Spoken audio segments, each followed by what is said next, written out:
ادخل. عندنا تمشية هنا بقى. اللعبة كده جميلة بصراحة، بس عايز الشتاء مش عايز الصيف. ما شاء الله المباني بتحس ان انت في دنيا تانية. وايه يا مصر؟ بس عشان اللي هنخش على رجلنا بس ما ينفعش. ها؟ لازم نلف اللفة دي.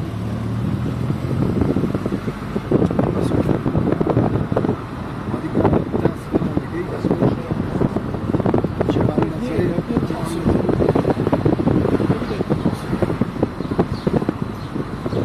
بس نسأل بدل ما نلف. ماشي. بس انا كده لبنان. بس الإنسان طب اسال بقى اسال. عشان سألنا ورا. معلش. بنك مصر فين؟ بنك مصر فين؟ بنك مصر. بنك مصر قدامك على الضغط. شكرا. قدامك. الله يخليهم لك. زي اللوكيشن. حلو يا مصر. شوف مباني هنا زي الزمالك كده. ده اللي خدناه. جاردن سيتي. جاردن سيتي جاردن سيتي.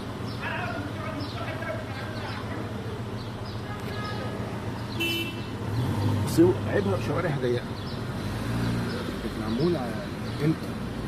معمولة زي يعني كان في كمية العربيات دي اللي عندها بنك أهلي وعاملة حاجة.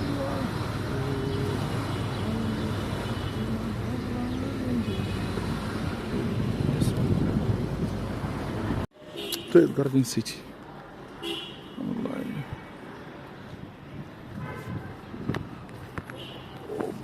اوبا. لا بيوت أثرية بصراحة يعني. بيوت أثرية وأماكن أثرية جامدة أوي بصراحة.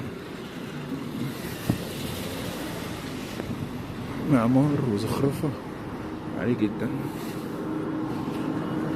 شارع جمال الدين أبو المحاسن حلو جدا ما شاء الله.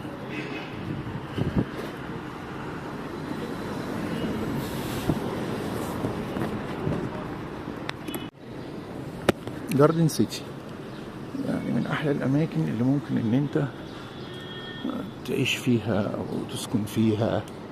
العبق بقى والتاريخ وكل حاجة حلوة، وركز على كل حاجة حلوة بمعنى أصح. جاردن سيتي وسط البلد، مقر السفارات، مقر الهيئات.